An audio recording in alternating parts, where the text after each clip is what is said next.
Si Rusia deja de suministrar petróleo, el mundo no solo enfrenta una escasez, enfrenta una reestructuración total, violenta y estructural de toda la arquitectura económica global tal como la conocemos desde el fin de la Segunda Guerra Mundial. La mayoría de las personas imaginan un choque petrolero como una crisis temporal, un simple bache en el camino donde los precios suben, los gobiernos responden con medidas de emergencia, los mercados se estabilizan tras un periodo de volatilidad y eventualmente las cosas vuelven a la normalidad de siempre. Pero, ¿y si esta vez no hay retorno a la normalidad? ¿Y si eliminar a uno de los mayores proveedores de energía del mundo no solo interrumpe el sistema, sino que expone de manera definitiva cuán frágil y vulnerable es realmente ese sistema que hemos construido sobre la base de la eficiencia y el suministro justo a tiempo?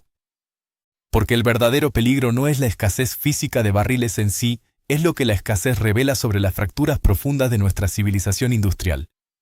La primera reacción no sería política, no sería estratégica, sería profundamente psicológica, casi visceral, afectando los sistemas nerviosos del capitalismo global mucho antes de que el primer barril deje de bombearse físicamente. Los mercados no esperan confirmación oficial de los ministros de energía, responden a la expectativa pura y al miedo al vacío. En el preciso momento en que quede claro que el suministro de petróleo ruso se reduce drásticamente o se corta por completo desde los puertos del Báltico o el Mar Negro, la reacción de las terminales financieras sería inmediata y devastadora. Los precios se dispararían, no gradualmente a lo largo de semanas, sino drásticamente en cuestión de segundos, porque los mercados petroleros modernos se basan en la anticipación y en algoritmos de alta frecuencia que valoran el riesgo antes de que se materialice por completo.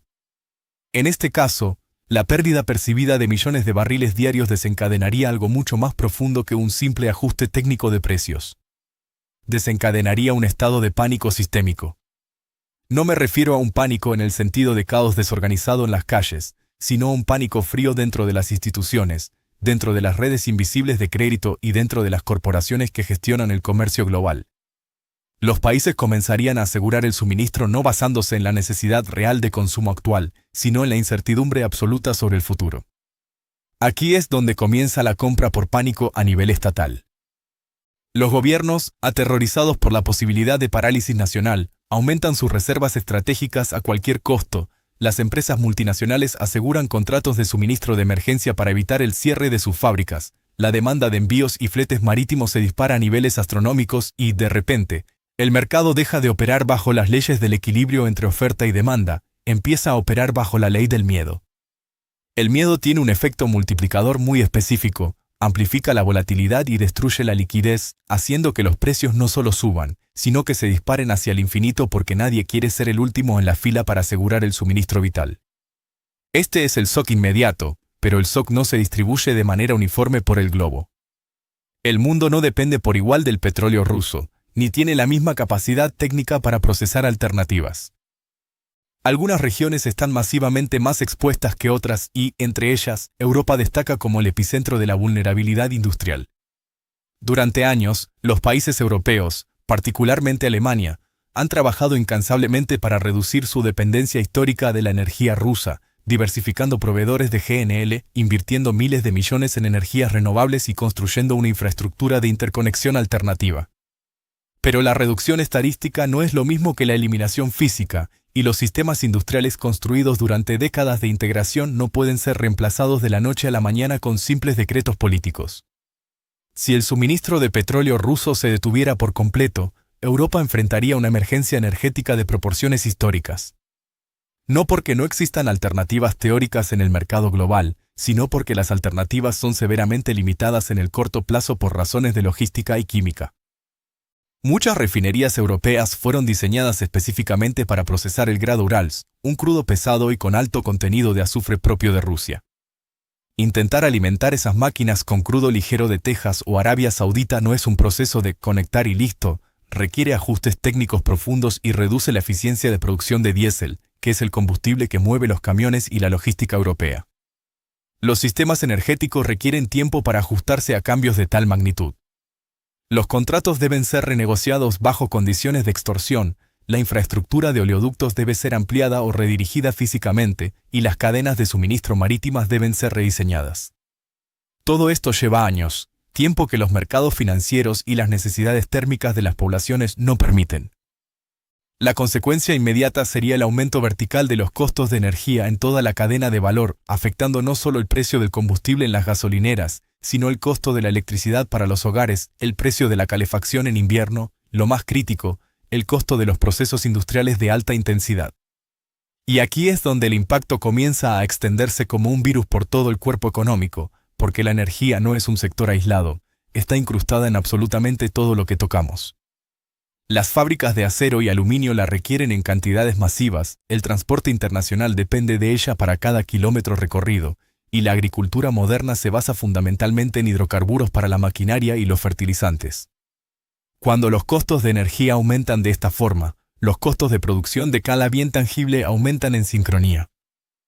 En muchos casos, ese ajuste forzado se presenta en forma de una reducción drástica de la producción. Las fábricas desaceleran sus turnos, las industrias pesadas reducen su escala operativa para evitar pérdidas insostenibles y los márgenes de beneficio se comprimen hasta desaparecer. Esto crea un ciclo de retroalimentación destructivo porque la producción reducida afecta la oferta global de productos manufacturados, la escasez de oferta presiona los precios al alza, los precios altos destruyen la demanda de los consumidores y el sistema económico comienza a ajustarse hacia una contracción. Esto no es un colapso repentino estilo película de Hollywood. Es una contracción gradual pero significativa y dolorosa que erosiona la calidad de vida de millones de personas. Al mismo tiempo, los gobiernos se ven atrapados en el dilema de las decisiones imposibles. Deben subvencionar masivamente los costos de energía para proteger a los consumidores y evitar disturbios sociales, a riesgo de quebrar sus propios presupuestos nacionales y disparar la deuda pública. Deben permitir que los precios aumenten libremente para que el mercado se ajuste, asumiendo el riesgo de una presión social incontrolable y el cierre masivo de pequeñas empresas. O deben llegar al extremo de racionar la energía por decreto para preservar la oferta para los sectores estratégicos. Ninguna de estas opciones es ideal porque cada una conlleva sus propias consecuencias políticas y económicas devastadoras. Esto es lo que define una verdadera emergencia energética, no la ausencia total de energía, sino la presencia constante de compensaciones dolorosas donde cada solución crea un nuevo problema de igual magnitud. Ahora, cambiemos la perspectiva hacia Asia, donde la dinámica es estructuralmente diferente pero igualmente intensa y potencialmente más explosiva. Países como China, India y Japón no dependen tan directamente de las tuberías rusas como lo hacía Europa en el pasado, pero están profundamente y peligrosamente vinculados al suministro global de crudo marítimo. Y cuando el suministro total se ajusta a nivel global debido a la salida de Rusia, la competencia geopolítica por los barriles restantes aumenta de forma exponencial.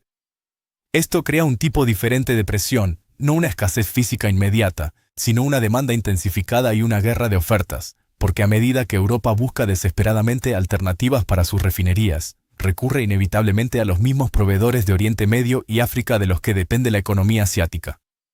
Los productores del Golfo Pérsico, los exportadores africanos y los mercados globales que ya operaban en un equilibrio precario, se convierten de repente en campos de disputa estratégica.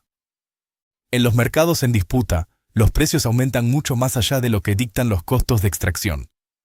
Esto crea una dinámica de puja internacional donde los países compiten ferozmente por el suministro disponible para evitar el apagón industrial. Los contratos a largo plazo se vuelven el activo más valioso del planeta, los mercados al contado o spot se vuelven salvajemente volátiles y las economías más pequeñas o en desarrollo son a menudo desplazadas por completo porque simplemente no pueden competir contra los niveles de precios que las potencias industriales están dispuestas a pagar por su supervivencia. Esto introduce una nueva y oscura capa de desigualdad en el sistema global donde el acceso a la energía se vincula no solo a la geografía, sino estrictamente al poder adquisitivo y a la capacidad de impresión de moneda de reserva. Esto tiene implicaciones que van mucho más allá de las próximas vacaciones. La energía es un requisito previo y negociable para el desarrollo tecnológico, para el crecimiento de la infraestructura y para la estabilidad de las naciones. Cuando el acceso se ve restringido por el precio, el desarrollo de las naciones emergentes se ralentiza o se detiene. Y cuando el desarrollo se ralentiza, las disparidades globales se amplían, sembrando la semilla de futuros conflictos geopolíticos. A medida que estas presiones aumentan y se consolidan, comienza a surgir el efecto más temido por los economistas, la inflación sistémica. Los costos de energía no están aislados en una burbuja, se propagan por ósmosis a través de cada sector económico. El combustible de aviación vuelve el turismo un lujo, el diésel vuelve la logística a un costo prohibitivo, los fertilizantes derivados del gas vuelven los alimentos básicos un producto de alta gama. Esto crea una reacción en cadena, una ola inflacionaria secular que se extiende por todas las economías del mundo de forma simultánea. No es un fenómeno que un gobierno pueda exportar o mitigar con aranceles, es global porque la base energética es global. La inflación, una vez desencadenada en la base misma del sistema, el costo de mover y transformar la materia, se mueve hacia arriba a través de las cadenas de suministro, a través de las estructuras de precios minoristas y finalmente se incrusta en las expectativas de los trabajadores, que exigen salarios más altos para no morir de hambre. Los bancos centrales en este entorno infernal enfrentan un dilema técnico sin salida. Aumentar las tasas de interés de forma agresiva puede, teóricamente, intentar controlar la inflación enfriando la demanda, pero en una crisis de oferta energética, también sirve para aplastar el poco crecimiento que queda y encarecer la inversión necesaria para la transición. Cuando el crecimiento ya está bajo una presión inmensa por los altos costos de la energía, el endurecimiento de la política monetaria puede ser el golpe de gracia que transforme una ralentización en una depresión. Aquí es donde el riesgo de recesión se vuelve una certeza matemática, no por un solo factor aislado, sino por la combinación letal de costos de energía por las nubes, inflación de 2 dígitos, subida de tipos de interés y una reducción forzada de la demanda del consumidor. Estas fuerzas interactúan entre sí, se refuerzan mutuamente y gradualmente paralizan el sistema productivo. Dentro de este entorno de fragmentación, un grupo específico de actores gana una influencia desproporcionada y casi dictatorial sobre la economía mundial, los productores, particularmente aquellos dentro del marco de la OPEP. Cuando la oferta global está restringida por la ausencia de Rusia, quienes controlan los grifos restantes obtienen una ventaja estratégica sin precedentes. La OPEP se vuelve de nuevo el centro del universo, no solo como un proveedor de una mercancía, sino como el máximo tomador de decisiones políticas del planeta. Sus elecciones sobre si aumentar la producción para salvar a Occidente o restringirla para maximizar beneficios tienen consecuencias directas en la estabilidad de cada gobierno en la Tierra. Si la producción aumenta por razones diplomáticas, los mercados pueden estabilizarse y los precios moderarse, pero si la producción se mantiene restringida por intereses nacionales, los precios seguirán elevados, transfiriendo billones de dólares desde las naciones consumidoras hacia las naciones productoras. Esto crea un dilema estratégico profundo porque los incentivos de la OPEP no están alineados con la estabilidad del sistema democrático occidental, están alineados con su interés nacional de maximizar ingresos, preservar el valor de sus recursos a largo plazo y mantener una influencia geopolítica que puedan usar como palanca en otros frentes. Las decisiones en Riad, Abu Dhabi o Kuwait ya no son puramente económicas, son estratégicas, calculadas y a menudo utilizadas para rediseñar el mapa del poder regional. Al mismo tiempo, Estados Unidos intentaría desesperadamente estabilizar la situación global liberando sus reservas estratégicas de petróleo, fomentando la fracturación hidráulica o fracking a niveles sin precedentes y utilizando su diplomacia para presionar a otros productores. Pero incluso la superpotencia estadounidense tiene límites físicos claros. No puede reemplazar físicamente los millones de barriles diarios que Rusia inyecta al sistema de la noche a la mañana, no puede controlar la sed insaciable de energía de la India y China, y no puede eliminar la incertidumbre que genera una guerra activa. Un sistema global no es controlado por un solo actor, está moldeado por múltiples fuerzas que chocan entre sí. Y cuando esas fuerzas se mueven de forma caótica y simultánea, los resultados son intrínsecamente impredecibles y volátiles. Este es el comienzo de un cambio de paradigma mucho más grande, uno que se extiende mucho más allá de la crisis de precios inmediata. A medida que los países se ven obligados a adaptarse a esta nueva y brutal realidad, comienzan a implementar cambios estructurales a largo plazo, invierten desesperadamente en energía nuclear, aceleran sus estrategias de transición hacia el hidrógeno, exploran nuevas tecnologías de almacenamiento y rediseñan sus redes eléctricas. Pero estas transiciones, aunque necesarias para la supervivencia, llevan décadas, y el tiempo en medio de una crisis es el recurso más escaso que existe. El corto plazo seguirá siendo extremadamente difícil, marcado por la volatilidad de los precios, por el ajuste social doloroso y por una incertidumbre que paraliza la inversión a largo plazo.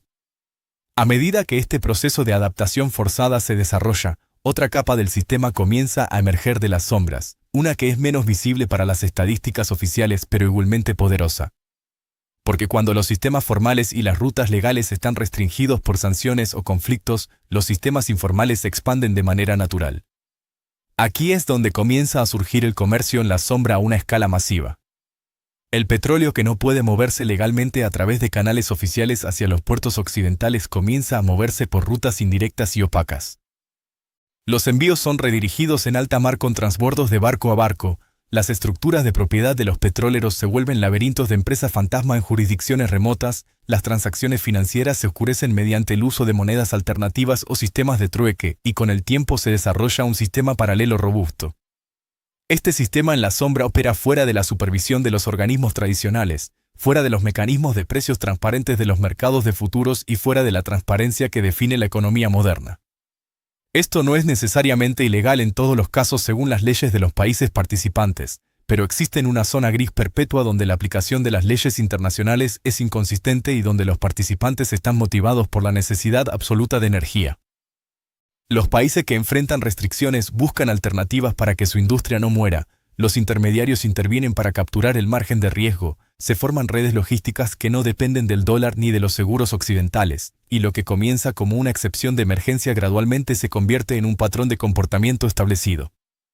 Así es como evolucionan los mercados negros de energía, no como interrupciones repentinas, sino como respuestas adaptativas de un organismo que se niega a morir.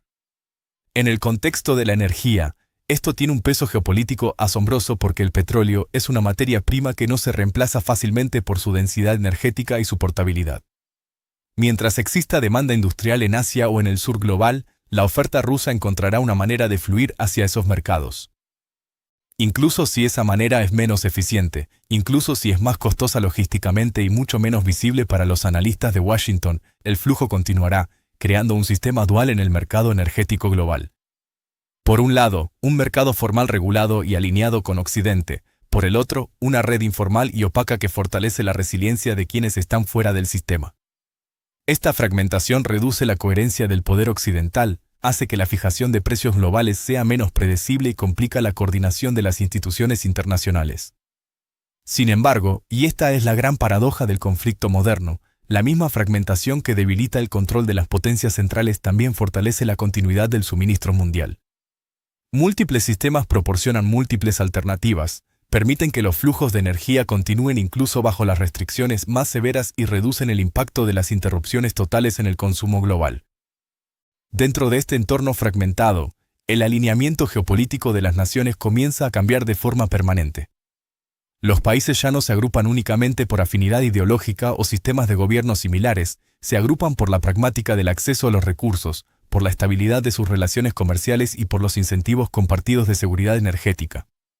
El sistema de alianza occidental continuará operando de forma estructurada y regulada por sus propias instituciones financieras, pero junto a él, una red creciente de países se involucrará en rutas comerciales alternativas que desafían la hegemonía del dólar.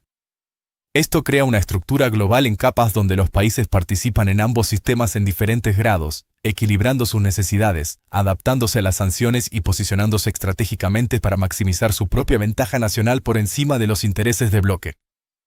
Este fenómeno es particularmente visible en potencias medias como India, que no se alinea completamente con ningún bando en la disputa energética.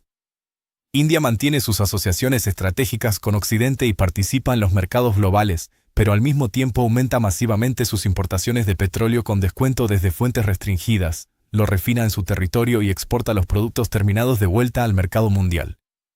Esto no es una contradicción política, es una estrategia de supervivencia nacional en un mundo fragmentado donde la flexibilidad es mucho más valiosa que la consistencia ideológica. China, por su parte, aborda la situación con una planificación a largo plazo mucho más profunda, buscando una integración física mediante oleoductos terrestres y contratos de décadas que le proporcionen previsibilidad y seguridad en el suministro, reduciendo su exposición a las rutas marítimas que Estados Unidos puede controlar.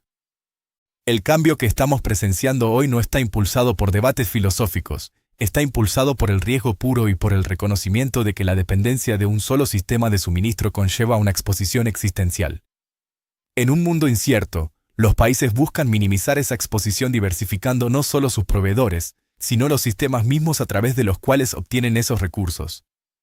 Esto nos lleva a la aparición de un mundo energético fragmentado donde la idea de un único mercado global unificado y pacífico comienza a desvanecerse en el pasado. En su lugar, surgen sistemas superpuestos con múltiples mecanismos de precios, diversas rutas comerciales y una influencia distribuida que ya no responde a un solo centro de mando. En este nuevo orden, la energía ya no es solo una mercancía que se transacciona en una bolsa de valores, se convierte en una herramienta de negociación, en una palanca de presión política y en un activo estratégico de primer orden. Los países la utilizan para influir en las decisiones ajenas, para asegurar ventajas competitivas para sus industrias y para castigar a sus adversarios. Cuando una mercancía vital se convierte en una herramienta de poder, su comportamiento en el mercado cambia radicalmente. Ya no está impulsada puramente por las curvas de oferta y demanda que enseñan en las universidades, está moldeada por la gran estrategia, por las relaciones personales entre líderes y por decisiones soberanas que van mucho más allá de la lógica económica del beneficio inmediato. Esta transformación tiene implicaciones a muy largo plazo para la estabilidad de la economía global. A medida que los sistemas se fragmentan, la eficiencia del mercado disminuye, los costos de transacción se elevan y la coordinación internacional se vuelve una tarea hercúlea. Sin embargo, al mismo tiempo, la resiliencia sistémica mejora porque las opciones se expanden y las dependencias críticas se reducen. Se crea un nuevo equilibrio mundial, menos eficiente pero más adaptable, menos predecible pero mucho más flexible ante los choques externos. Este es el mundo que está emergiendo de las cenizas de la crisis energética actual, no definido por un solo evento catastrófico, sino por una serie incesante de ajustes racionales que, sumados, transforman la realidad completa. A medida que esta transformación continúa, el papel de la energía como infraestructura de poder se vuelve innegable. Aquellos que controlan su flujo no solo suministran combustible a las economías, moldean el destino de esas economías, definen las condiciones bajo las cuales puede ocurrir el crecimiento industrial y establecen los límites dentro de los cuales se toman las decisiones políticas más importantes. Por eso la pregunta no es simplemente qué sucede si Rusia deja de suministrar petróleo. La pregunta es qué tipo de civilización emerge en respuesta a ese vacío. Y la respuesta es compleja, estratificada y está en constante evolución hacia un sistema donde la energía ya no es neutral, donde el acceso es un acto de soberanía estratégica y donde el control está distribuido de forma competitiva entre múltiples actores globales. Si te alejas por un momento del ruido mediático diario, de los picos de precios momentáneos y del pánico en los mercados, verás que lo que realmente estamos examinando es la exposición de una realidad estructural que ha estado oculta durante décadas. El sistema energético global operó bajo la suposición de que la continuidad estaba garantizada por la globalización. Se asumía que la energía siempre fluiría hacia donde se pagara el mejor precio y que las instituciones internacionales mantendrían la estabilidad del mercado por el bien común. Esa suposición ahora ha sido demolida por la realidad de la geopolítica. La idea de que la energía es una mercancía neutral es una reliquia del siglo XX que está desapareciendo frente a nosotros. Estamos presenciando una transición histórica que no comienza con un estallido, sino con una fragmentación silenciosa y persistente. Al principio, los cambios parecen sutiles, una nueva ruta comercial por el Ártico, un proveedor que cambia de moneda para sus transacciones, un contrato firmado con cláusulas de seguridad nacional. Pero con el tiempo, estos pequeños cambios se acumulan, forman patrones consistentes y terminan remodelando el sistema mismo por completo. Los países ya no asumen que el acceso a la energía será estable, planean activamente para la incertidumbre absoluta, construyen redundancia física en sus almacenes y buscan una autonomía energética que antes se consideraba económicamente ineficiente pero que ahora es estratégicamente vital. Esta búsqueda de autonomía cambia todos los incentivos económicos, fomenta el desarrollo de alternativas tecnológicas propias y crea estructuras de poder paralelas que definirán la próxima fase del orden mundial. No veremos un único sistema reemplazando a otro de forma limpia, veremos múltiples sistemas coexistiendo en una tensión constante, a veces cooperando por necesidad mutua y a veces compitiendo de forma agresiva por el control de los últimos recursos baratos. El sistema anterior derivaba su fuerza de la integración total de los mercados, pero en el sistema fragmentado que viene, la fuerza derivará de la capacidad de operar de forma independiente y de la resiliencia de las propias redes de suministro nacionales. Esta fricción estructural que estamos introduciendo en el comercio mundial aumentará los costos operativos de todas las industrias y complicará la coordinación política internacional, pero también creará un mundo menos vulnerable a fallos sistémicos en cascada. Si una ruta se interrumpe por una guerra, habrá otros caminos ya construidos. Si un proveedor se ve limitado por sanciones, habrá otros listos para intervenir bajo condiciones diferentes. El riesgo no se elimina, pero se redistribuye de forma que ninguna nación pueda ser estrangulada por completo por un solo actor. La redistribución del riesgo es la característica central del sistema que estamos pariendo hoy, un sistema más complejo, más caro, pero significativamente más adaptable. Dentro de esta nueva complejidad, la naturaleza del poder mismo está mutando. El poder en el antiguo orden estaba ligado al control centralizado de la producción y de la infraestructura financiera que permitía el uso del dólar. En el sistema fragmentado del siglo XXI, el poder se vuelve menos centralizado y más distribuido entre múltiples centros de influencia, cada uno con su propio apalancamiento estratégico basado en sus fortalezas únicas. El equilibrio resultante no será estable en el sentido tradicional de los tratados internacionales, sino dinámico, ajustándose y evolucionando continuamente según las necesidades del momento. En este nuevo mundo, la estrategia de posicionamiento será más importante que nunca. Las decisiones energéticas han dejado de ser una cuestión de ahorro de costos para convertirse en una cuestión de seguridad nacional, de fiabilidad de suministro y de alineación política a largo plazo. Los países ya no elegirán simplemente al proveedor más barato del mercado spot, elegirán al más estable, al más predecible y al que mejor encaje dentro de sus objetivos estratégicos de supervivencia. Esto introduce una nueva capa en la toma de decisiones global, menos transparente para el ciudadano común pero mucho más significativa para el futuro de las naciones. Por todo esto, el escenario de un cese del suministro ruso es el catalizador de ajustes que no se revertirán fácilmente cuando la paz llegue. Una vez que se establecen estas nuevas rutas y se construye esta nueva infraestructura de guerra económica, tienden a persistir por inercia y por seguridad. El sistema se redefine alrededor de estas nuevas realidades hasta que se convierten en la nueva base aceptada. La transformación ya está en marcha y la vemos en la diversificación acelerada, en el renacimiento de la energía nuclear y en la aparición de redes comerciales que operan fuera del alcance de las potencias tradicionales. Al final del día, si Rusia deja de suministrar petróleo, el mundo se adaptará porque el instinto de supervivencia es la fuerza más poderosa de la historia humana.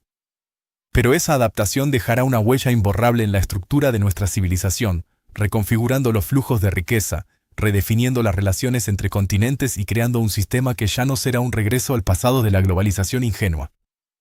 En ese sistema emergente, la energía será la moneda real de poder y aquellos que entiendan esta transformación temprano no solo sobrevivirán a la crisis, sino que tendrán la oportunidad de moldear las reglas del mundo que viene después.